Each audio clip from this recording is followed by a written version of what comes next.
Good evening, everyone. Welcome to our event this evening, organised by the Dublin Institute for Advanced Studies as part of the Dublin Festival of History programme. This evening's event is also part of our 80th anniversary programme, DIAS having been founded in 1940. During the event this evening, we will explore the impact and legacy of Erwin Schrödinger's What is Life? Lectures and publication, but we will also explore his broader impact.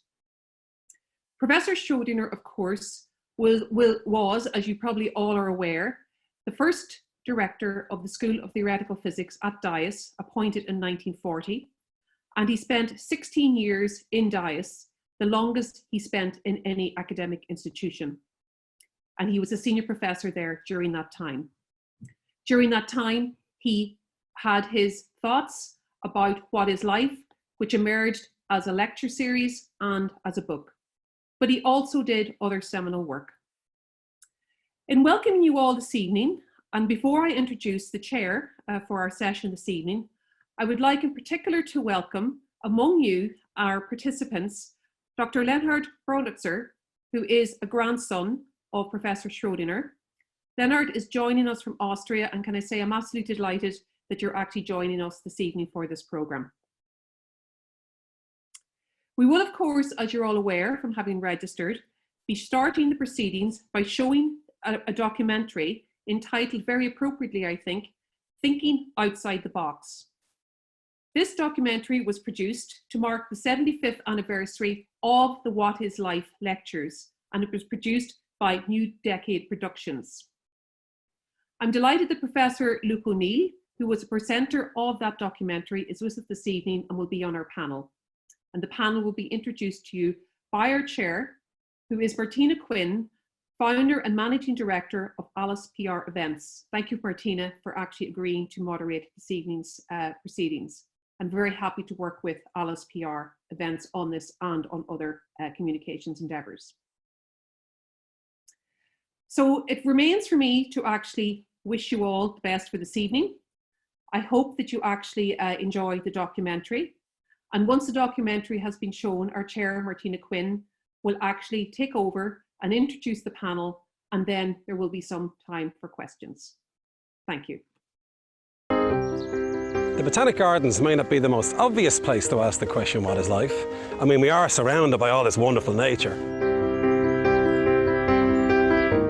But I want to talk about this, the wonder molecule, the magic molecule that is DNA. And who would have thought the recipe of life itself began in Dublin in many ways, when Erwin Schrödinger, the Nobel Prize-winning physicist, gave this great lecture called What is Life, and amazingly began this fantastic journey towards this wonderful molecule. He was very much into engaging with the public. If people know nothing else about theoretical physics, they know about Schrödinger's cat. His contribution to physics influenced all of us. He wasn't afraid to go into uncharted territory. Well, when he delivered his lectures, we didn't have the faintest idea how genetics worked. And he really thought about that. He was a great physicist.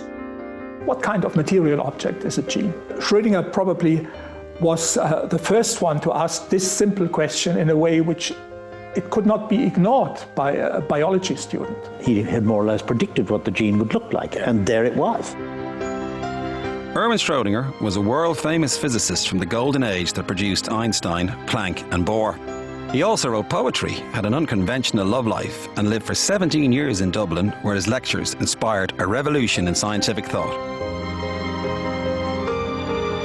So here we are, 75 years after that momentous lecture. Now I want to find out who was Schrödinger, what did he say, and what's the legacy from that tremendous event that happened all those years ago.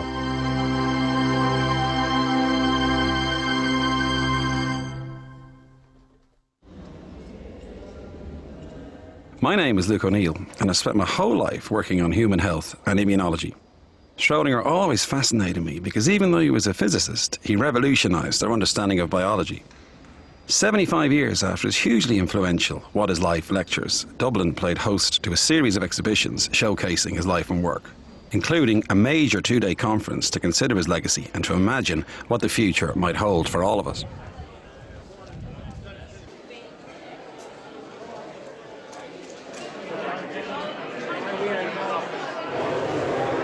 So here we are in the National Concert Hall at the greatest gathering of scientific minds in Ireland ever. Lots of Nobel laureates are here, and it's all been inspired by one man. But who was Erwin Schrödinger, and how on earth did a Nobel Prize-winning physicist end up in Ireland in the 1930s? I'm meeting with broadcaster and historian David McCullough. David, tell us all about Dublin in 1939. What was it like as a city? Was it miserable? Yes, Ireland was a poor country by Western European standards at the time. Economically and culturally, I think it's fair to say. If you look at the school attendance figures, okay, in 1938 there's almost 500,000 primary school pupils. There's only 35,000 secondary school pupils, so it's a tiny minority go on to secondary school. Then you look at the numbers in universities, about 7,000. It is absolutely tiny. And in those days, the universities in Ireland were very much backwaters. In the 1930s, Ireland was a fledgling state. Eamon de Valera had come to power with Fianna Fáil in 1932. And soon he began working on a project very close to his heart, opening an institute specialising in, of all things, theoretical physics. He loved maths. He was always very interested in maths. Right up until his last days in the Áras, he spent his spare time working out maths problems. Now his eyesight was very bad, so he had special green linoleum on the desk in the study, and he used to chalk out equations and solve them. And he refused to take his medicine until his secretary would give him a maths problem that he could think about. What a strange man. Well, indeed. Well, you know, other people might read detective novels or whatever. He was solving equations. And de Valera has this great dream, doesn't he? And he has this idea of the Institute of Advanced Studies, isn't that right? Yeah, now it seems crazy when you think about it, but as he's put it himself, if you're talking about theoretical physics, you don't need equipment, you don't need to spend a fortune on laboratories. All you need is a decent library, the men, and bits of paper. Exactly. And you can work out that. It's cheap. Right. The new Institute of Advanced Studies would be based on Merrion Square and focus on Celtic studies and physics. It was only the second such institution in the world after Princeton in the US. De Valera was very aware of Ireland's scientific legacy, not only from when we would have been considered the land of saints and scholars, but also would have been very aware of people like William Rowan Hamilton, who had done fabulous work back in the 18th century. So as the new Ireland, I suppose, was coming into being, he always had it in his mind that Ireland needed to take its place again among the nations as a centre of learning. And opportunity, I suppose, struck when he became aware in the 1930s, with the advent of World War II, that there might be opportunities to actually attract international scientists. Right. And then the magic moment, he gets Schrödinger, right, which is the great achievement at the start of all this. How did he come to find him and attract him to Ireland? He was aware that in order to quickly get the Institute on the map, as it were, to attract in a high calibre international name would be advantageous. Yeah, I think it's a massive achievement, isn't it? Because obviously Schrödinger, very famous scientist, and de Valera manages to get him into this position, you know. Oh, absolutely, and he was a big catch. Erwin Schrödinger was an only child, born in Vienna in 1887 to middle-class parents. He served as an officer in the First World War before returning to his life as a physicist. He was working in Berlin in the 1930s when the rise of Hitler's Nazi Party made his position untenable. Though not Jewish himself, he was considered politically unreliable, and he left the country for England.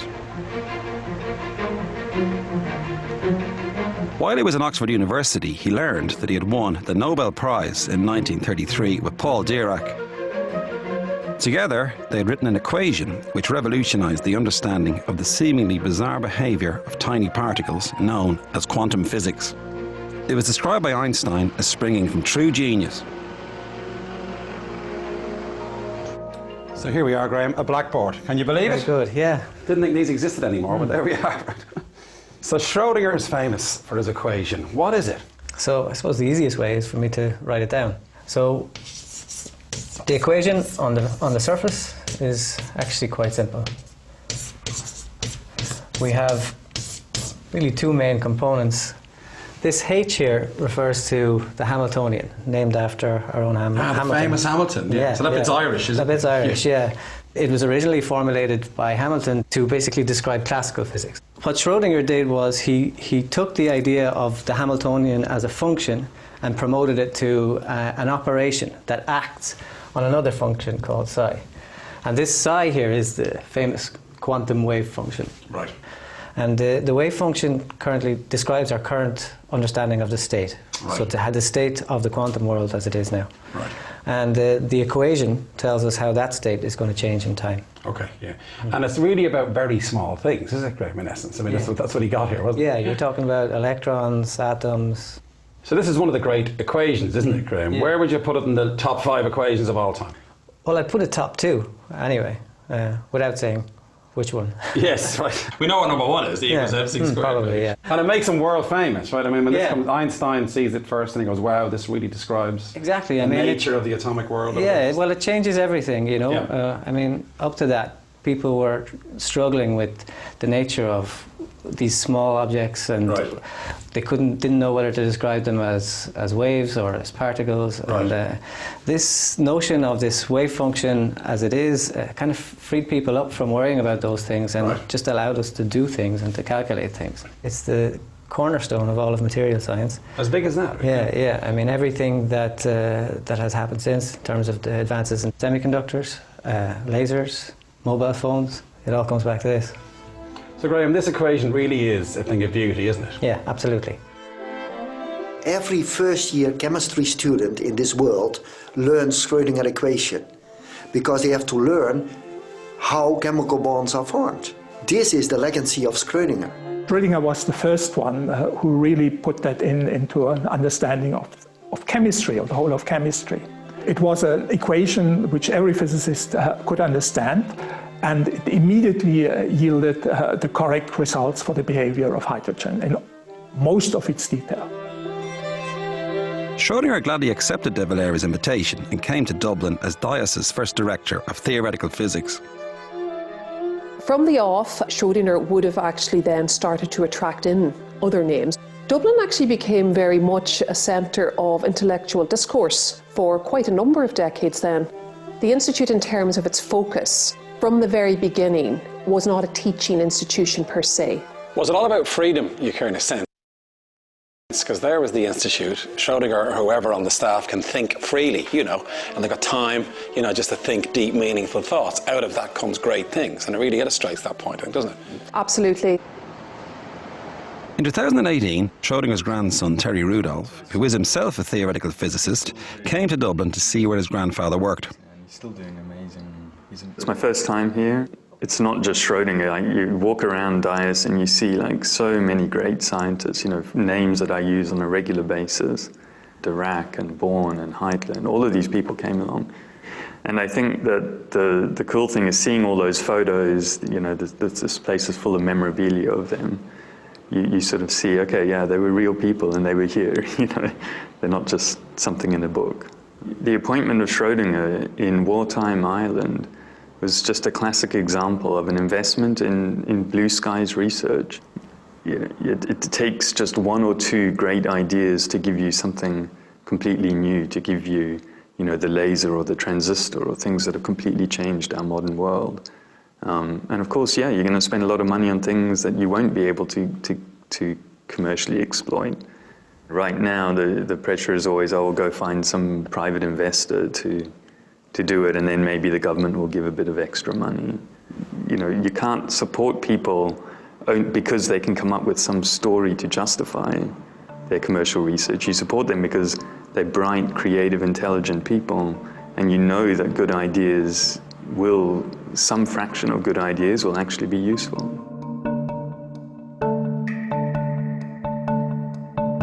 Schrödinger took well to life in Dublin, living in Clontarf and cycling into his work in Merrion Square. He regularly attended the theatre, which he had always loved, and he often mixed with the literary and artistic sets in town. He was on friendly terms with writers such as Flann O'Brien. He also kept in touch with his fellow scientists around the world. He wrote to Max Born in 1941 saying his position was the most ideal for him in the world. Yeah. For him, at the age of 53, to be given stability by a foreign government was incredible, and he was very grateful for that. So, David, is it true he tried to entice Einstein? He did. He wrote to Einstein and told him how great Dublin was, how great Ireland was. He said you can live in complete peace and tranquility here because of the boundless lack of education and intellectual disinterest of the majority of the population. Now, he went on to qualify that and actually, said, people leave you alone leave you to your own devices. So he kind of took the sting out of it, but it wasn't very polite either. But Einstein said that he couldn't leave America. Princeton had done so much for him. Right, I'm imagining it's a great joke, isn't it? Einstein, Schrödinger, and De Vera walk into a bar and have a conversation. Can you imagine if Einstein come here in the end? I don't know what the punchline could possibly be. So one interesting bit about Schrödinger, David, is his personal life is somewhat interesting because he lives with his wife and his mistress, 2 wives he called them, by the way. What do you make of that? And what did De Valera make of this business? I'm not entirely clear that De Valera knew about it. He may not. A bit like the cat in the box. You don't know what the answer is until you open it. If he did know about it, he chose to ignore it. If he didn't know about it, which is probably more likely, he wasn't a great man for gossip, he would have just been oblivious to it. But one of Schrödinger's most important achievements was still ahead of him, and it would inspire one of the greatest discoveries of the 20th century.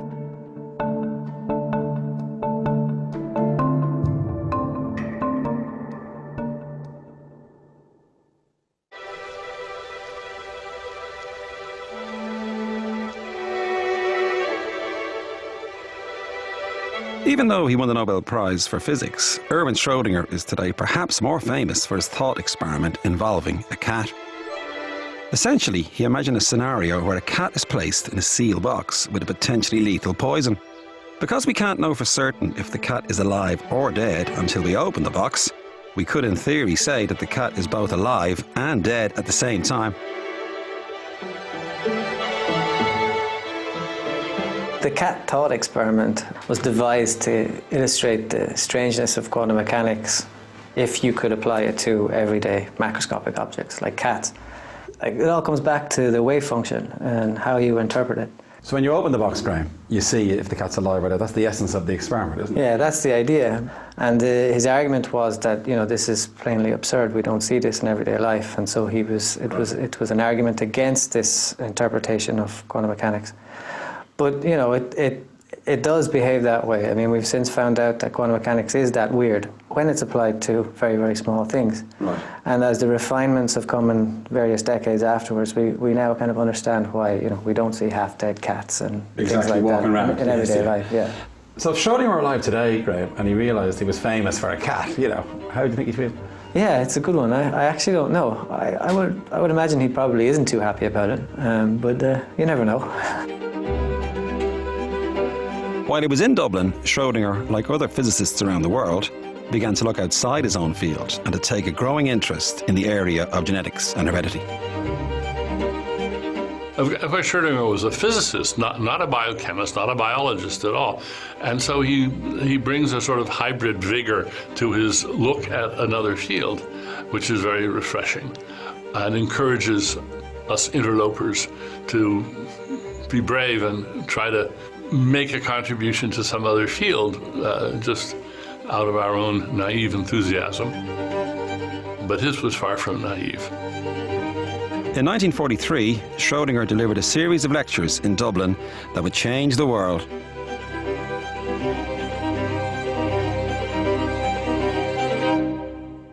So, David, do you think this room is magical? Well, I do. I sat here as a student. It was just wonderful. We're celebrating Schrödinger and his lectures here 75 years ago, and they changed the minds of an awful lot of people and had a very big influence in their own way and led to a wonderful book. So when he gives this What Is Life lecture, I mean, what do you think the reaction was at the time? In Ireland? Yeah, in Ireland. How did the audience receive it, I wonder? I have no idea. But the book, 1944 still, wartime, that is the thing that really had the big effect. I think the magic of this book is that this man alone, almost certainly in Dublin, came up with these sets of ideas just by thinking. And that is a really important idea in the way scientists behave. The notion, where do ideas come from?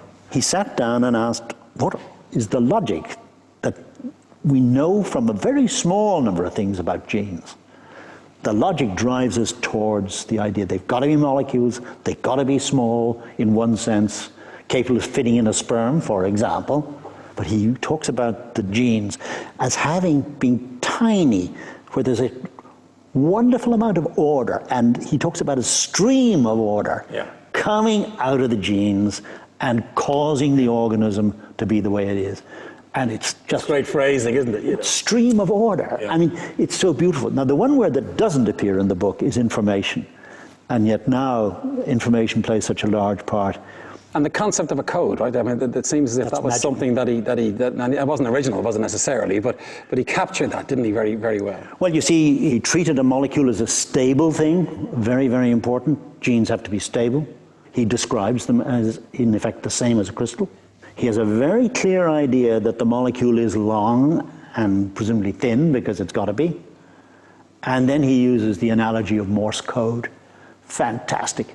With dots and dashes, you can create any message in any language which relies on serial, sequential information.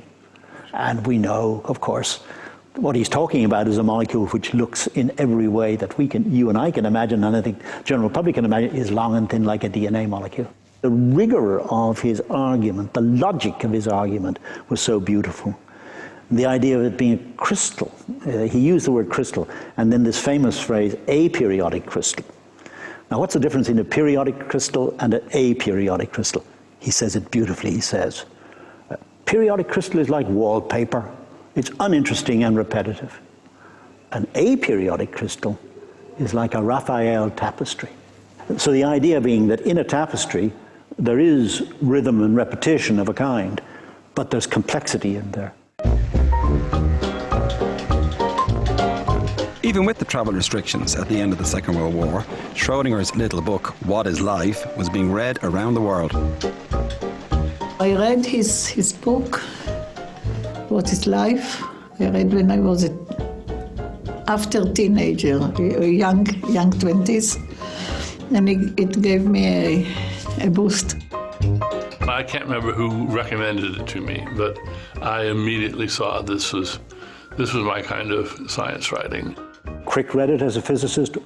Maurice Wilkins, an Irishman, born to Irish parents in New Zealand, he read it and attributes his interest in biology. And Watson, a geneticist, much younger than either of those two guys, read it. And those three guys then, fortune brings them together in 1951, 52, 53. And what do? They discover the structure of DNA. And it looks, as Crick said in his famous letter to Schrödinger, Dear Schrödinger, the manuscript on the structure of DNA might interest you. It does seem to look like your aperiodic crystal. What Crick, Watson, Wilkins and Franklin had discovered was that the structure of DNA took the form of a double helix. A revolutionary discovery which would earn the Nobel Prize in 1963. James Watson is the last surviving member of that quartet. Well, it changed my life. His book changed my life. The gene, it was more important than any other molecule because it carried the essence of life. Crick and I talked about that from the very beginning, and Crick largely tried to build a molecule. And with Francis Crick's sort of looking over my shoulder, I did the work, and it was a helix. This extraordinary discovery was the first step in a revolution of modern science, unlocking the secrets of the human genome. So in 1943, Schrödinger asked what was then the biggest question of that time, what is life? And here we are again, we've got biologists, physicists, philosophers, all asking the huge questions of today. Ideally what we would like is that in 50 or 75 years' time, someone says, well, back in Dublin in 2018, this idea came out and we're still talking about the implication of those. That would be the ideal. So for the first time, we have an artificial muscle that can move, that can grab things, lift things. And what you see moving here, ladies and gentlemen, is a small molecule, not a big protein. It's been mind candy from the beginning. I don't know how other philosophers can avoid the area. It's so teeming with exciting ideas, beautiful ideas. I mean, aesthetically beautiful ideas. But imagine in 75 years from now, you will have tiny robots that the doctor injects in your blood veins, that creep through your blood veins and go to detect the tumor. Think about primitive forms of life. We can go to outer planets in outer star systems, etc., to look for outer space life. I think alternative forms of life will be here on the Earth. In 75 years from now, we will build primitive forms of life completely from scratch in the laboratory. I think scientifically, understanding the brain, that's the big one at the moment. And of course also the way in which it goes horribly wrong. Because, you know, my own area is ageing, and one of the huge challenges with aging-related diseases is dementia. It's just completely intractable at the moment. There's no prevention and no cure. The communication that we didn't really think existed between the immune system and the brain, I think this is going to be huge. We're realising that the immune system is involved in loads of different things we didn't know was, like Alzheimer's, Parkinson's, MS, even depression. So to talk about the future of immunology, to me, is like the future of medicine. And it's also the future of life.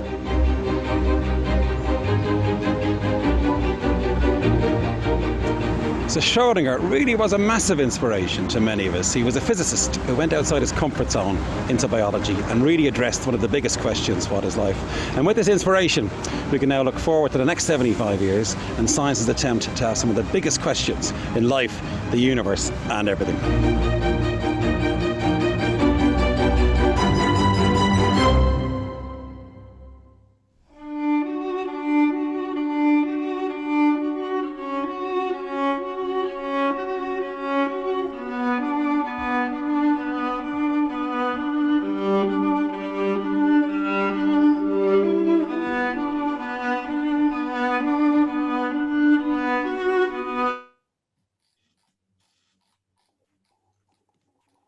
Okay, I hope everybody enjoyed that. I think it certainly paints a vivid picture of Schrödinger in Dublin and of the impact and legacy of what is life. As Eukarya mentioned earlier, my name is Martina Quinn and I'm the MD of Alice PR and Events, a communications agency that does a lot of work with research organisations and higher education institutions, including, of course, DIAS. I'm going to introduce you now to our panelists. So Eukarya obviously referenced Professor Luke O'Neill earlier, and we've just seen a lot of Luke on screen. Luke is Chair of Biochemistry at Trinity College Dublin. He's an expert on immunology, as we just heard, and he's also a well-known science commentator, and I'm sure lots of you will have seen him and heard him on our airwaves in recent months. We're also joined by Dr. Neasa McGarrigle, a historian and science writer, and Neasa's PhD examined the establishment of DIAS and the role of science in the Irish identity. And finally then, we have Dr. Cormac O'Raifeartaigh, a physics lecturer at Waterford Institute of Technology, who's well known for his contributions on the history and philosophy of 20th century science. So welcome to all of our panelists. Throughout this panel discussion, we'd obviously love to get as much audience participation as possible. So if you have questions or comments for the panel, please share them using the chat feature on Zoom and we'll come to them then in due course. I'm going to get the ball rolling now myself, though, with a few questions of my own.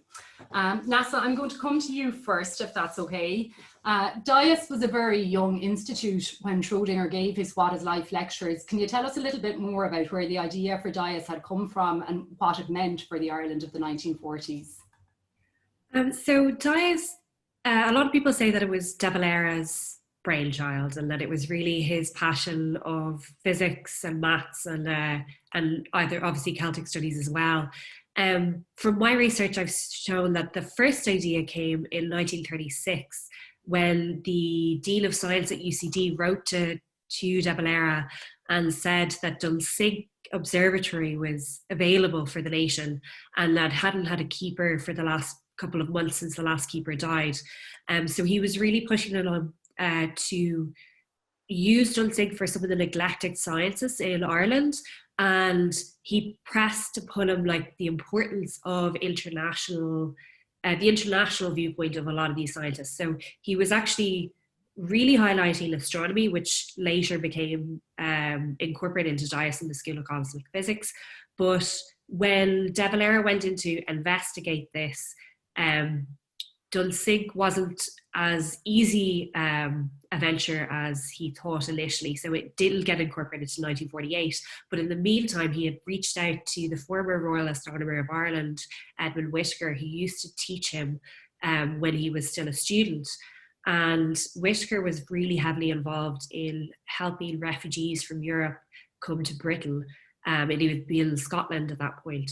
And he suggested that Schrödinger was probably looking for a way out of Austria as the Anschluss had just occurred, and that maybe an idea like the Institute of Advanced Studies in Princeton could be copied in Ireland, and that he could help these refugees and also help Ireland's reputation in that way. So the idea comes from these two elements of the Dulcig Observatory, and then Edmund Taylor Whittaker knowing the situation and what refugees might be available to kind of nab for Ireland and you know, help them and help us in the same way.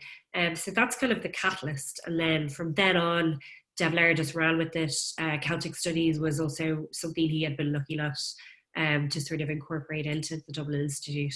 And that is basically how Schrödinger came to be in Ireland. And we got very lucky that no other universities had offered him a way out of Austria before we did. And yeah, it was just a little bit of luck and a little bit of foresight. And do you think it was a success, Neasa, in terms of the profile and prestige of attracting Schrödinger? Did it reignite Ireland's reputation as a centre for research and scholars? I think absolutely, yeah. For theoretical physics, Ireland was such a hotbed in the 40s. The names that Schrödinger brought in and were just huge from you know, even just visiting lecturers, but also the scholars that came there. A lot of them were young scholars who went on to do amazing things, and it really did ignite like a fire under Irish physics and get it really going. So I think it was a huge success, really. Luke, to ask you then on, I suppose, you know, how far our understanding of genetics had come prior to Schrödinger's work on What is Life. You know, that was obviously a seminal moment in the study of genetics, but what was he building on? Yeah, it's kind of well known as a famous example of a big breakthrough of sorts. His lecture obviously really had a massive effect, as we saw in the documentary. But in essence, biology in those days was like pressing wildflowers, you see. It wasn't especially quantitative. And then they were beginning to use more physical techniques, I guess, to study biological systems, I suppose, and that was known about. And Schrödinger knew himself, like Max Delbruck, who was a famous physicist anyway, he'd moved into biology. And he was irradiating fruit flies, of all things, and trying to create mutations. It was known radiation could cause mutations, and you get a strange fly, you know. And that really got Schrödinger's imagination, because he knew about radiation, and he was a physicist, obviously. And he wondered, you know, what would a gene be? Because it's something physical. It's something that radiation might cause a change in. And that got his mind running. There's a famous paper by Delbruck and his colleagues, Tim O'Feef, it's called The Green Paper, that describes irradiating fruit flies. I think Schrödinger also had a father who was a biologist, actually, and that kind of was part of in his mind as well, I guess, because he knew a bit of biology already. But he came into a world of biology that was 99% descriptive and 1% quantitative, shall we say. And then suddenly that begins to change, and he was part of that. And they do give him credit with inspiring loads of physicists to change field into biology. And Dave McConnell said it on the documentary. People like Wilkins and Crick was a physicist. He wasn't a biologist. So if Schrödinger hadn't written a book as a famous physicist about biology, there's a good chance many of these people wouldn't have changed field and brought their quantitative physical knowledge into biology. And of course, X-ray crystallography was the key technology that was needed to reveal the double helix, and that needed chemists and physicists, obviously. Biologists were never near that kind of technique. So in some ways, he was part of a rising tide, if you will. But he would have been the flag at the top of the ship that was moving with the tide in many ways. So that's a really good analogy for him, actually, because he was just so famous as a physicist, really. You know? And do you think his methodology is still relevant today, Luke? Are there still like theoretical discoveries still possible outside the lab? And are physicists still making similar impacts in biology and vice versa? Is there still that sort of crossover and overlap? You'd hope so. You'd hope so. I mean, it's impossible for us to imagine what it was like in, say, 1950 when the DNA wasn't understood at all. And in fact, when Schrödinger gave his lectures, they hadn't even found DNA was what genes were made of. That was 1944, 45. So his lecture predates the discovery of DNA as the chemical in which genes reside, as it were, you know. And then DNA is discovered, and then it's shown to be this double helix. When that paper came out in 53, it absolutely blew people's minds. Here we had a physical thing, two strands could separate, the base pairing was there. That was Watson's contribution in some ways. So it's incredible. You couldn't have seen it coming at all, really. Now, what's the equivalent today? And in fact, the conference we had in 2018, I'd say 2/3 of that was about the mind. We've no idea what a mind is made of, for instance, you know? So our ignorance of the mind is like our ignorance of what genes were back in the 40s and 50s, you see. So the big question now is who will discover the basis for consciousness? And when it is discovered, and let's hope it is, it'll be equally unexpected. You know, like the notion of a double helix with nucleotides being the basis for a gene was totally wild. The mind will be explained, and it may be some very complex system thing that none of us understand. I think at the moment, though, physicists are struggling, I have to say, with this. We need another spark, I suppose. You see, we need another Schrödinger to come along in some ways, and some experimental physicists to reveal something maybe, but it's impossible to predict, Martina, to be honest. So in other words, biology is still, and in fact it was said in the documentary, there a couple of people said this, biology still has many questions that we've no notion about, you know? So we need another renaissance, if you like, of what happened back in 1943, I guess. And hopefully in Dublin again. Hopefully in Dublin, well, that's the idea.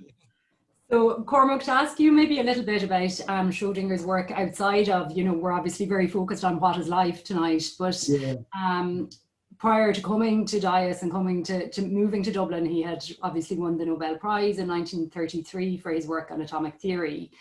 So how did his work in Dublin then rank in comparison to his earlier achievements? I think I've heard people say that he didn't really achieve much during his time in Dublin other than publishing What is Life? And is that a fair assessment, or is it unfounded? No, it's a fair repetition of what's often said. It's a fair repetition of what's often said, but I don't think it's a fair assessment, actually. I mean, I suppose it's the problem of relative things.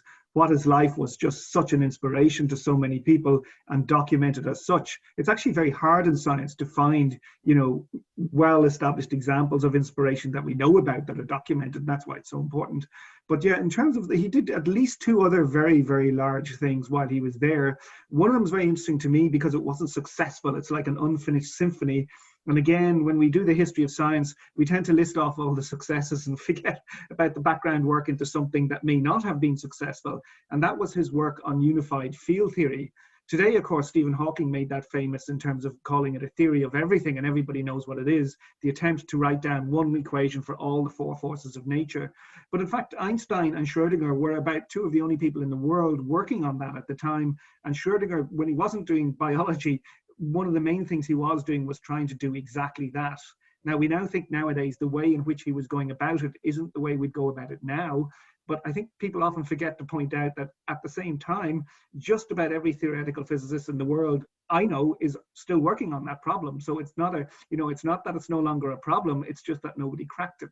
So that was the let's say, apart from genetics, that was the second big thing he was working on. And he did, I mean, it's a little bit comical in the sense that both Schrödinger and Einstein thought at various periods that they had cracked it and there would be a big fuss in the newspapers. So I suppose that probably damaged the effort to some extent. Other physicists began to realize that they probably weren't making the progress that they were. But it is an important part of science. But then the other thing, of course, is the famous one, the one my students all love, which is Schrödinger's cat. And that's very important because I think, as you saw in that excellent documentary, Professor Daniel Dennett couldn't get over the sort of philosophical approach Schrödinger brought to things. Well, he certainly ventured into philosophy when he was looking at Schrödinger's cat. Without going into details, he simply homed in on the counterintuitive aspects of quantum theory. And in fact, Schrödinger and Einstein, again, because they were good friends, had been talking about this for a number of years. And although the cat paradox was articulated about 2 years before Schrödinger came to Dublin, he certainly continued to work on it, and he certainly, if you like, made a pest for himself, while the rest of the world were using the Schrödinger equation to do things. So, for example, to model what was going on in materials, or even, you know, this led to semiconductors and lasers, etc., etc.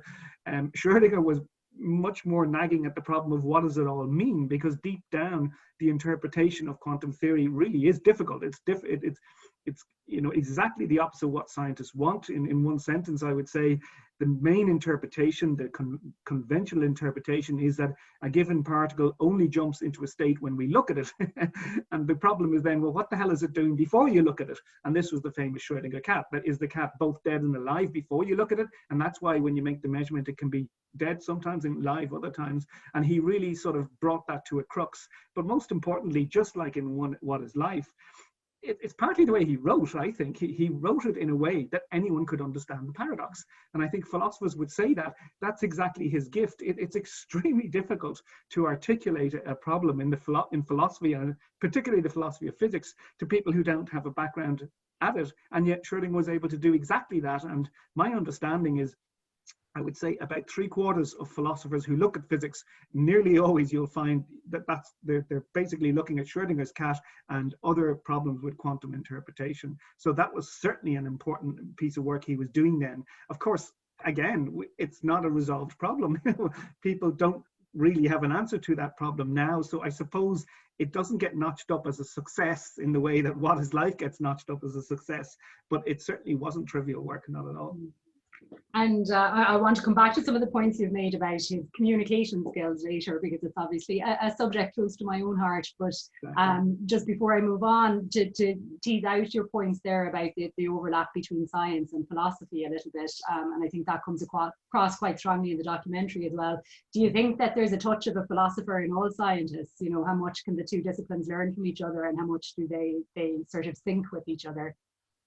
Yes, I think very often the problem is, you know, a lot of physicists, particularly in areas like particle physics and quantum physics, where they're looking at what they think is sort of fundamental things in the deep structure of reality, you know, it's very important to be able to frame questions in the right way. The problem is when you approach philosophy, it takes a lot of discipline to understand what philosophers are saying and how philosophers would do it. So sometimes you see physicists and philosophers arguing with each other, and physicists saying those philosophers, they talk this incredibly complicated language I don't understand, and the philosophers pretty much saying the same about physicists. It's quite difficult. Everybody wants to be interdisciplinary, but it's actually quite difficult to do. But there's no question, in terms of framing the questions, the physicists certainly can use help from the philosophers, and the philosophers, in terms of framing interesting questions, there's no question they can use help from physicists as in showing them what the questions are in physics. Great, okay. Luke, maybe to move away from the academic side of things for a few minutes and talk a little bit more about Schrödinger's personality, or what we know of it. I believe Cornelius Lanchos, who was Schrödinger's successor at Dias, once told Einstein that Schrödinger was the most arrogant person that he had ever worked with. How true do we know that to be, or was that unfair? That's a bit tricky to know. He must have been an enemy. He was called a hater, I think, back in those. Yeah, it's a good question. I mean, we all know about his strange personal life, which gets a fair bit of attention, I suppose, you know. And that was an oddity, let's face it, in Dublin at the time. I mean, he had his wife and his mistress with him, and there's a famous story there where the Bishop of Dublin invites him to dinner, and he says, "Bring your wife," and Schrödinger said, "Which one?" He said to the bishop. He didn't even blanch, you know, so it's a bit of a strange aspect to his life, I suppose. And it's sort of a dark part of his life that, you know, it's a strange thing to consider what he was, you know, the type of person he was. But certainly he was extremely cerebral, let's put it that way. I mean, clearly he was extremely well read. I mean, he was able to get into biology for a start, and philosophy, and make contributions to those fields that were massive. And his insights to get the wave equation were huge as well, obviously. So, and he came from an interesting sort of history. Vienna, when he grew up, was a very refined cultural city, you know. A lot of free thinkers, a lot of literally outside the box thinking happening in Vienna at the turn of the century. And he grew up in that kind of atmosphere, you know. So he was never going to be a conventional person. And I guess marriage, as a result, didn't suit him, kind of, you know, is one way to put it, I suppose. But in terms of his arrogance, I guess that was well earned, you might say, you know. But then on the other hand, remember, he went down a bomb in Dublin. People loved him, you know. Dublin reports of him being a very popular figure socially, because the Dublin social life was pretty grim in the war, but they would go to the theatre, they'd go and they'd have parties together, and he was a big hit in Dublin, I'll tell you that much. And his daughter Ruth Brownitzer, and of course then I was at the conference. I mean, she grew up in Dublin partly, and she remembered it very fondly and said it was a really wonderful time for Schrödinger. both scientifically and socially. So I think he was actually a polymath, a Renaissance man, you might call him, and great company, it sounds like. And Neasa, outside of those very positive sort of social reactions to him as a person and as a resident of Dublin, do we know much about reactions to his work in Dublin? You know, how was what his life greeted at the time in wider society, outside of the scientific community, and maybe amongst the religious authorities? Did they feel any challenge from the assertions he was making in the book? So a lot of people attended the lectures when he gave them publicly, and actually so much that they had to repeat them. And there's a couple of reports that I think it was from Time magazine picked it up, and they said it wasn't just, you know, academics, but it was the intelligentsia of Dublin and politicians and well-to-do in society. So I think it had a broad appeal. Anything that he did publicly, anyone kind of in certain circles in Dublin wanted to go. It wasn't just scientists or, you know, or academics. And then from the point of view sorry, what was the second part of the question? It was around sort of the reaction of religious authorities at the time. You know, did they feel threatened by the findings, I suppose, in what it's like? It's interesting in that there definitely was some grumblings. So he worked a lot on causality, and that didn't always sit well with religion. But the publication of What is Life is the main area where that came into open conflict. It was supposed to be published by an Irish publisher, and at the last minute, with the addition of the end chapter, they pulled it and they refused to publish it. And it is suggested that that was due to the objections of the church. And then as a result, then Cambridge Press picked it up, and it had a much broader audience as a result, which was great. But I think Dias in general, sorry, allergies. Dias in general has had a number of priests working on research projects for it. So it really wasn't a science versus the church. It quite, you know, it tried to do its best to ingratiate itself with the Catholic Church. It said congratulations to the Archbishop when they were on their first meeting of the board. So McQuaid had just been elected as the Archbishop, and they made sure they, you know, sent a letter of congratulations and hoped they could, you know, work together with him. So I think they did some very smart things. And then they had people like James McConnell, who was a researcher there in the 40s, and then later came back to become a director of Dias, was a priest. And there was a few others as well. I think I have Patrick Brown was at Maynooth University, was the chairman. And then there was two others, McMahon, who was a priest at Louvain University, and another E. McMullen ended up in Stanford. It was also a priest. So there was like sort of a connection, and the School of Celtic Studies had numerous researchers from the religious community writing about various Irish texts of religion. So it really wasn't as big of a conflict as people believed. And I think because Schrödinger himself wasn't Catholic, so there was a little bit of live and let live, you know, going on there, and a lot of people just sort of turning a blind eye a little bit. But I know that there was, like, my own grandfather was a PhD student in UCD at the time in the 40s, and all he would ever say was kind of like, well, we didn't think much about him now. And there was that kind of like, he wasn't going to say why, but everyone sort of had, you know, there was stories about him cycling across the city and how people would sort of, you know, they weren't quite sure about him.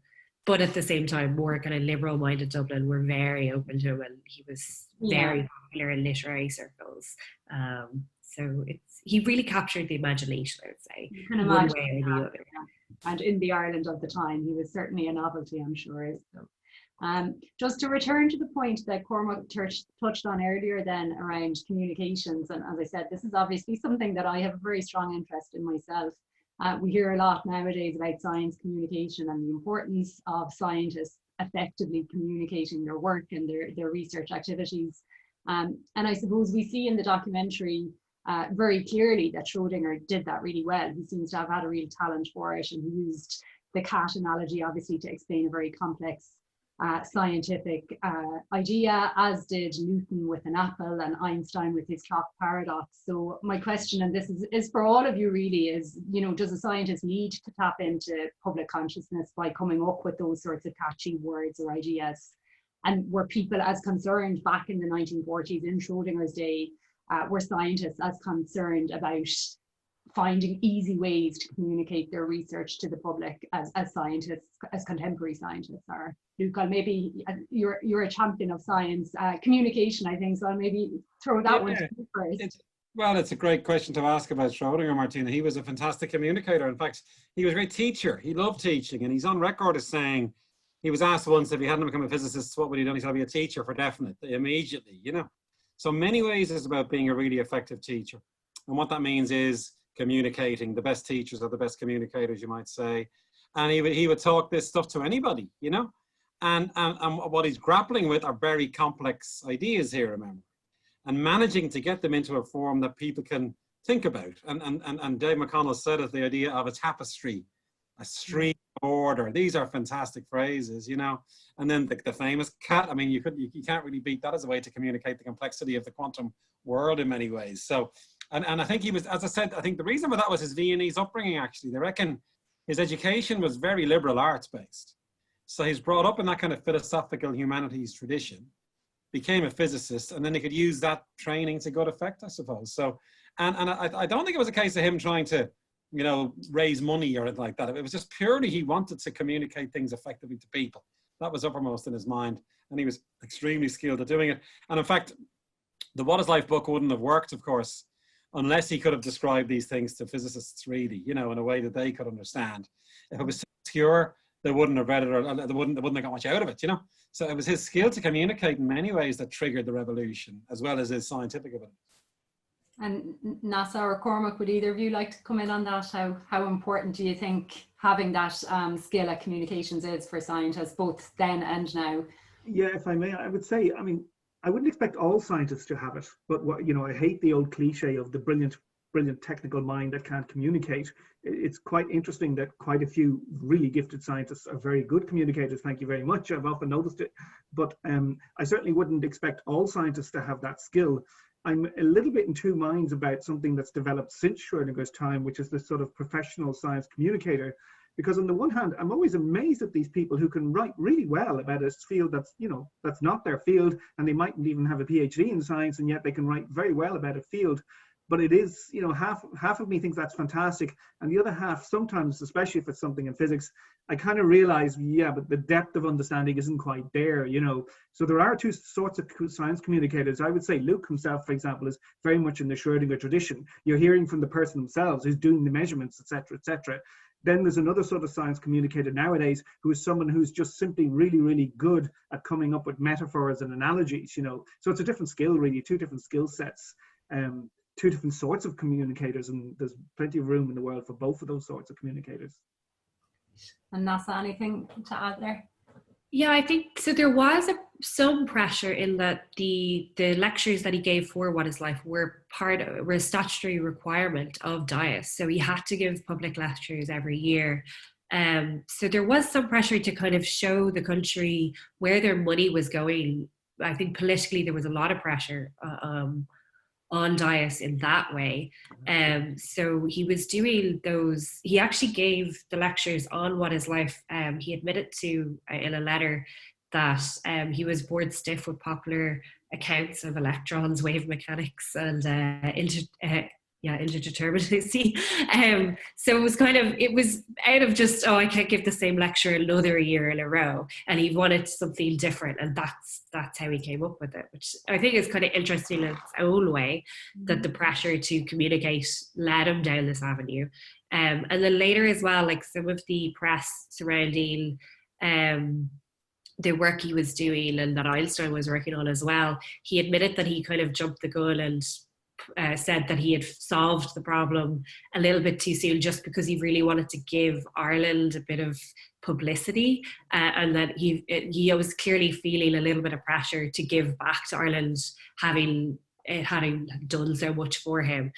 So that's kind of interesting as well, that there was a little bit of pressure, just as there is nowadays for any scientist, to try communicate their work. And when it comes to funding grants and all that kind of less fun aspect of the job. More pressure, I would imagine. Yeah, to let the public know. I'm going to bring in some questions from the audience. So there's lots of comments in the chat box, as you might be able to see.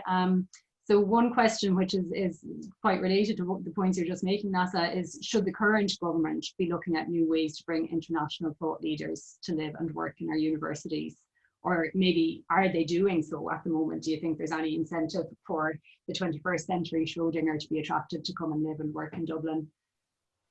I can have a go. I mean, absolutely. Now, SFI does do this, it has this professors program where they're trying to recruit the brightest and best into Ireland. So they're well aware of that challenge of trying to bring in externals who are outstanding scientists. And they brought in 2 or 3, I think, but it hasn't really worked, that program, is the overall view. We haven't managed to attract outstanding scientists into Ireland at the level that we want.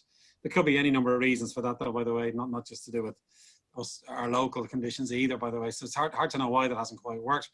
But it's a great question because, clearly what made this happen was Schrödinger's recruitment. I mean, we'd all love to headhunt someone like him, wouldn't we, into our institutions, you see? And it was just timing. The Second World War, we heard about it, and Neasa mentioned it as well. I mean, the timing was perfect for this, and we were very opportunistic, and De Valera had the nous to know how to do it. I believe he went to interview, to talk to Schrödinger himself at one point, to try and cajole him to come over, I think. Is that right, Neasa? I'm not sure if that's right, but certainly he went after him aggressively to recruit him, you see. So, but I think it's a really important thing to think about, that if you want Ireland to continue to perform, we can have homegrown stuff, and never forget that. That's as important to remember. And we must encourage our own scientists to do well and support them, because we've got great science going on in Ireland. But equally, it's no harm bringing in some externals as well. Analogy I use, Martina, is like a football club. You may want to bring in a great striker, to help you win the match, I suppose. But you need good talent there as well. Yeah. And sorry, can I just jump in there? There are grants, all right, for people coming back. Irish researchers have gone abroad and they want to bring back to Ireland, which I think are great. So people who've gotten good experience elsewhere, and really to attract them back, to not lose those people. But there's also the Council for At-Risk Academics was originally the refugee program for academics that was set up during World War II, and it's still ongoing. So there are avenues still to bring people academics who really need to get out of whatever country they're in, and you could get, that I think that's a worthwhile avenue to keep looking at for governments, as well as, trying to attract anyone on their own merits, really. But, I think we should look at all these avenues. Could I just add to that? Of course, and we should mention other figures besides Schrödinger. Professor Langstos was already mentioned. He's one of my favorites because he actually got his first full-time job at age 60 in the Dublin Institute for Advanced Studies. And Langstos had done incredibly important work very early on in the 1920s and the 1930s, and continued to do work all his life. But I suppose, I think Luke's point about the star quality is an important thing. I mean, I would have thought Schrödinger's lectures on what is life would have been extremely well attended, no matter what he said. It's a very good thing that what he was talking about was very interesting. But Heitler, for example, who is another person who actually Schrödinger brought over and who became a professor, if Heitler had given those lectures, probably wouldn't have had the same impact at all, and yet he was very much involved in, the sort of technical background was the stability of the chemical bond. So sometimes star quality is important too. It's like a brilliant pianist who comes over. The first thing they have to do is get the audience, and for that you need the profile, So I have to say, I would love to see somebody of that profile. I think a few years ago, either the Institute or UCD, and I think it was the Institute, made overtures to Roger Penrose, for example, but he came over and I think it was in the 70s, looked at the traffic in Dublin in the 70s and decided he didn't like the look of it at all. So he came over for a visit and went straight back again. But a star like that can make an enormous difference, although the talent has to be there as well, as Luke says, the local talent has to be there too. And on that point, like apart from our traffic, do you think there are obvious obstacles? And this is a question for all three of you. Are there simple things that could be changed or could be removed that would help us to attract more research? I think it's very hard to do, Martina, because every big institute's trying to find the stars. So we are competing with the Harvards and Yales and Cambridge and Oxfords.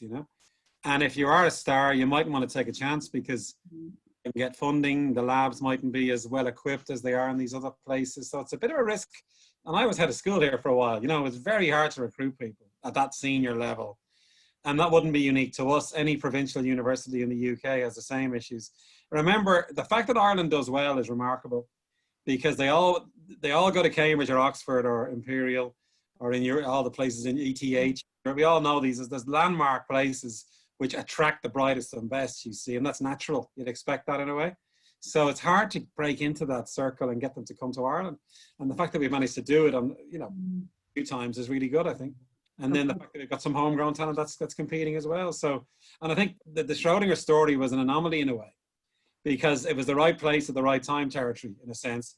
And he didn't need the Large Hadron Collider, did he? Even hadn't been invented the classic line, the blackboard and a piece of chalk. So it's risky for him to come here in a way, you know. So I think it's an outlier, the Schrödinger story. And Cormac, I wonder how he plays Schrödinger. He's in the top 5 physicists of all time, probably, isn't he? I mean, getting him in, I know you probably hate to rank them being a true physicist yourself, but he's certainly, you know, a name that was extremely important in physics. To get him into Ireland is amazing in some ways. Yeah, in terms of breadth and depth of knowledge, he certainly is, I would say, certainly. But can I just add as well, I personally am a bit disappointed that I did think one of the few benefits of Brexit would be that we would have some heavyweights, you know, notable heavyweights moving this direction. But it hasn't really happened, and I feel bound to say, I mean, I know one or two, cosmologists, for example, have come over, will make a huge difference, but in general, there hasn't been much of a movement, and I think that's because our funding is still directed in certain places, so that immediately restricts, because, you know, any star will look at the sort of funding opportunities, and if it's only in certain fields and not in other fields, well, then that you've already cut your chances quite dramatically, and I presume that's the reason why. I don't know, but I presume that's what it is. Well, I see somebody from the audience has commented that maybe when Brexit happens, we'll get frying cocks over here. So never know. There's another question in from the audience. Is quantum physics relevant to the study of the human mind? It was a big idea, Martina, to be honest. I mean, in 1993, I'll have you know, we had the 50th anniversary conference, right? And Penrose himself spoke at it, and he was speculating that maybe the quantum world would explain the mind, you know. And that was quite an attractive idea for physicists to think about because the mind is completely unknown. It probably has several states, you know, and they began to apply our understanding of the quantum world to the mind. But it hasn't really gone anywhere, as far as I'm aware anyway, you know. But we need something like that to understand the mind, some really radical idea. So, and I would guess there's still physicists considering this as an area. But one big issue is how do you do experiments and how do you address this? In fact, we had a great speaker, as you may remember, if you were there. We had some fantastic talks by physicists using physical techniques to try and trigger memories and engrams. There was a few talks like that which were amazing, you know. So they are trying to get at it through more physical, I guess, physics-based approaches, and that may yield. But at the moment, to me anyway, it doesn't really help. Yeah, I would add not only that's one side of it that, you know, we would love to harness our understanding of quantum physics to somehow understand consciousness more, but it works the other way too. We talked earlier about the problems of interpretation in quantum physics, and actually, you know, the whole notion of consciousness and the conscious observer also plays a big role there. But as far as I know, we're pretty stumped on that too, but there certainly is a connection between the two, simply because you can't really deal with anything on small scales without finding yourself immersed in the quantum world. And maybe on a related note, a question I have myself is around the importance. I think it comes across quite strongly again in the documentary. You know, a number of commentators talk about the importance of fundamental or blue skies research, like the research that's carried out at DIAS indeed. How important is that? How well understood and promoted is it today? You know, do people have as much freedom as Schrödinger had, say, during his time in Dublin? And how does it compare to the more applied forms of research that maybe, you know, regular? It's the age-old battle, Martina. It waxes and wanes. Basic versus applied. Every 3 or 4 years, it's like a sine wave. You know, it's defended, then it goes away again, and then it comes back again. And it's always difficult, actually. And we're under threat at the moment. The ERC might be about to change. People might know this. There are plans afoot to change the European Research Council into more applied research. Now, we're all trying to speak out against this and defend the ERC. And it just seems to come and go. I mean, when economies are struggling, they switch more to applied because they want to make jobs, I suppose, and help the economy. when money's more abundant, there's more, the needle goes back towards basic, I suppose. So it seems to just come and go. And it's our job as scientists to keep reminding governments, reminding people how important basic research is. And we know there's no applied without basic. It's not as if there's a difference between them. You go from the basic into the applied. It's like you're cutting off seed corn if you don't fund basic research. So it's a drum we have to keep beating. And if you're a politician or a commentator, you know, you're going to be swayed one way, and there's so many competing demands on them. And De Valera's insight, to give him credit actually for this, was he knew that Ireland needed to become a real nation. It was very nationalistic. Now Neasa might disagree or might have a different view, but one of De Valera's motivations was Ireland should stand up now as a nation. And that means funding basic research actually was what he was saying there really. You can't call yourself a fully modern country unless you're funding basic fundamental research. So it became a badge of pride for De Valera, and the legacy of Hamilton was mentioned and so on. So he was hoping Ireland would begin to rejoin the nations of the earth scientifically and mathematically. And that was in his mind. Now, again, you can see what's happening there. There's always more than one reason to do something, you know. Like famously, the moonshot was actually about beating the Russians as well as developing great science, you know, and politicians respond to that kind of idea. So I think that was part of the narrative at the time when De Valera had the idea for the DS in the first place. Could I just add to that? I think at national level, certainly in Ireland for a long time, there was pretty much a dearth of any sort of funding for any sort of research, and that changed then with the advent of Science Foundation Ireland, and it really did improve things, particularly in the area of applied research. It's true that for a long, you know, I take Luke's point on sort of ups and downs, but for a long time it seemed to many of us that there wasn't really matching funding for fundamental research. And the trouble with that is you never know what's going to be important. The example I always say to my students is, after the theory of relativity came out, one of the big ideas was to apply it to what it had to say about the universe. And, you know, you had all these crazy guys in places like Dias, but not at the time, but places like that, writing these equations. And one or two of them were predicting that the universe wouldn't be static, but would be expanding. And that's a pretty big idea. And it led to the idea of the Big Bang. But nobody paid the slightest attention until about 20 years later, suddenly the astronomers began to realize that the most distant galaxies were actually rushing away. So, you know, to cut off yourself from fundamental research means you very often miss some very, very big ideas indeed. So the ideal is, of course, is to have funding for both, of course it is. And Neasa, Luke talked there about De Valera's vision in sort of encouraging that type of fundamental research by attracting Schrödinger here and by setting up Dias. Do you think that still holds true of contemporary politicians? Is there enough understanding and appreciation of fundamental research and its importance? Well, from De Valera, absolutely. Luke is spot on. Like, you've really tried to bring science into the cultural identity of Ireland, which a lot of my research was on, about how science was, and kind of Ireland as the Isle of Saints and Scholars, and was part of our national identity, and really pushing that in the early state from the 30s onwards. Recently, I think that kind of thinking requires a huge amount of long-term planning and long-term visions. And a lot of politicians, I would say, don't have that depth. They're thinking about the next election. They're not thinking about what their legacy 10, 20 years from now are going to be. So I think, you know, there are people who have these great visions and they have the charisma and the power to drive them through. But, you know, it's something I think should be taken more seriously by the government, especially when you see like governments such as China. They always have a long-term plan. They work in 10-year stints and plus, and it's why they're so good at some of these things, like just getting ideas to the finish line. So I think, you know, there's a lot to be learned from that kind of long-term thinking. I definitely think that De Valera had it, whether you love him or hate him. And, you know, politicians could learn a lot from the story of Dias, I think. And just on keeping it on that note, I suppose Luke mentioned there the notion of scientists influencing policy.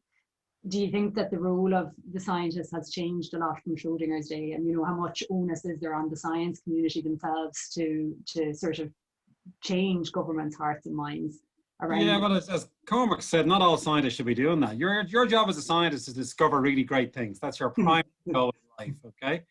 Forget everything else. I'll start with that, okay? But some of us, if we're able to, have to engage in these ways. It's an important part of our job.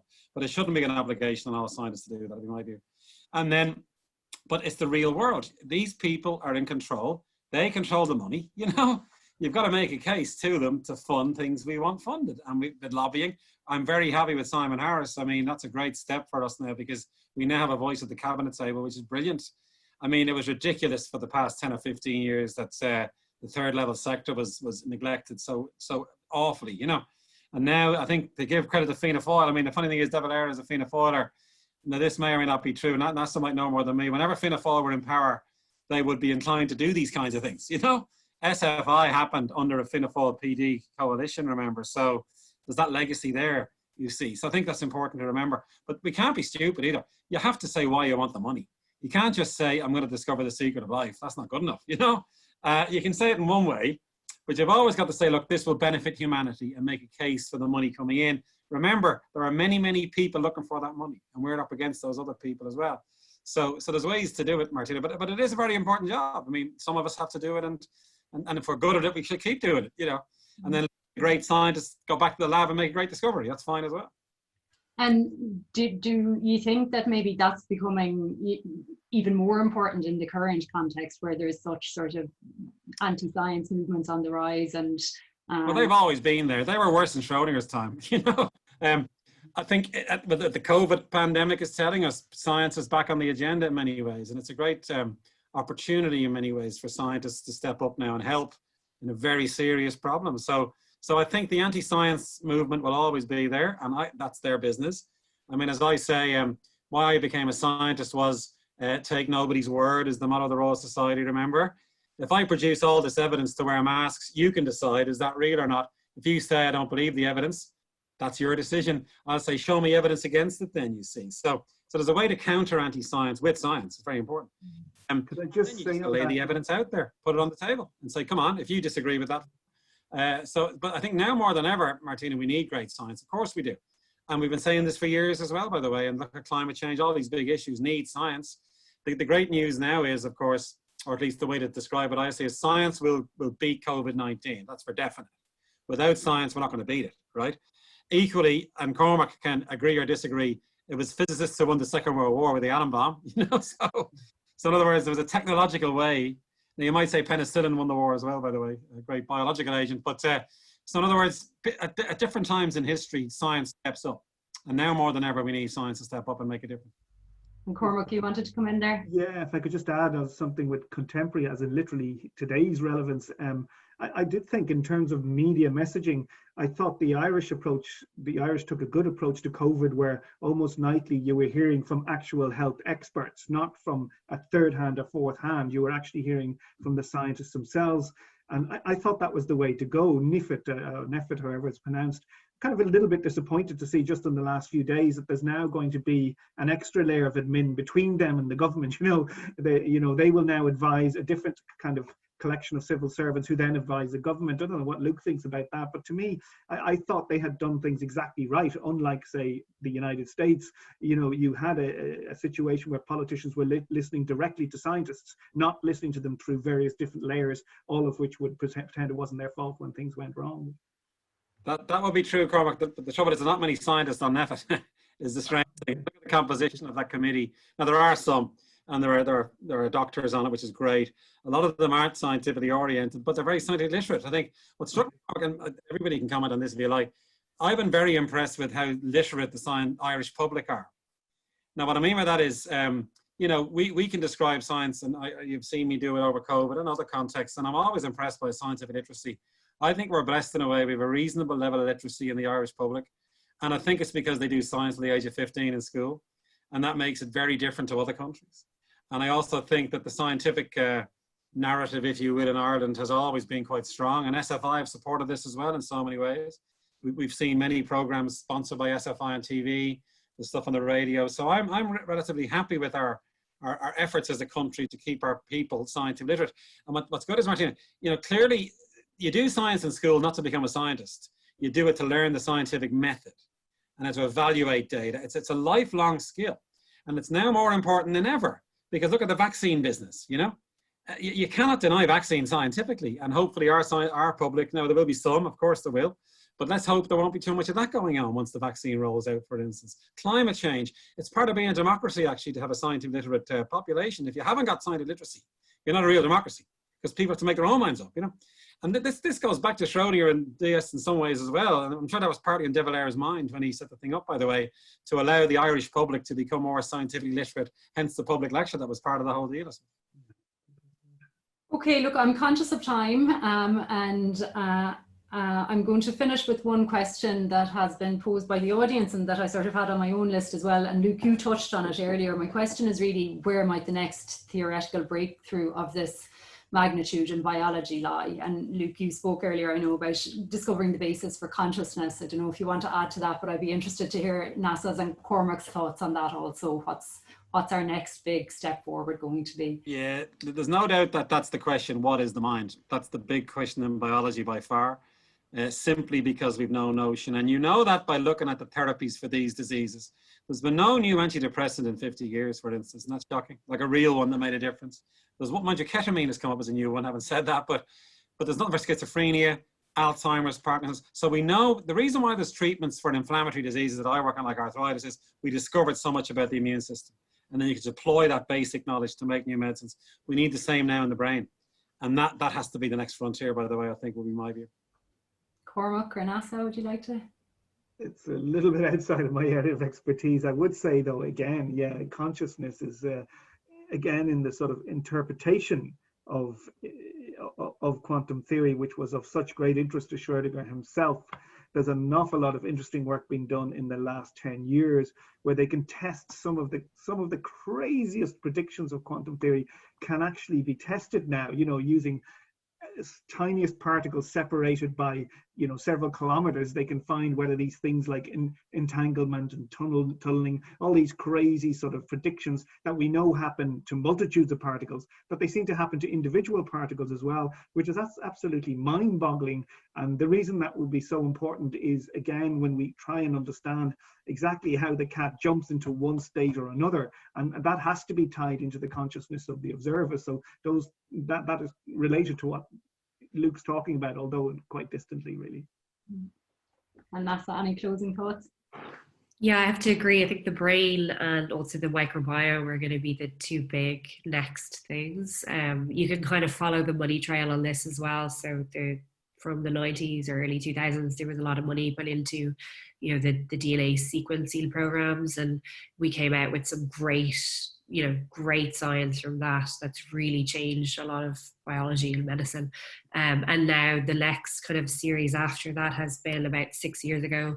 The US started funding in a very big way anyone who can help us understand the brain. So I think, you know, in a couple of years' time, you're going to see some really big breakthroughs from that, hopefully, as well.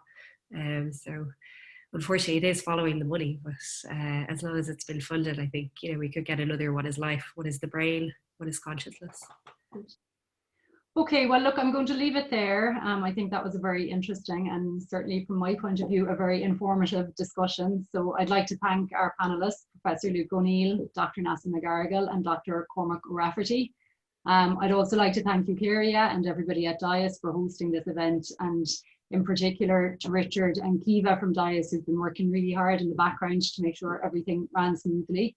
And just to mention, Eucharia touched on this at the beginning, but this is obviously an event that's taken part as part of the Dublin Festival of History, but it's also a keynote event in the DIAS 2020 80th anniversary programme, celebrating 80 years since the establishment of DIAS. And that programme of events runs right through to the middle of next year.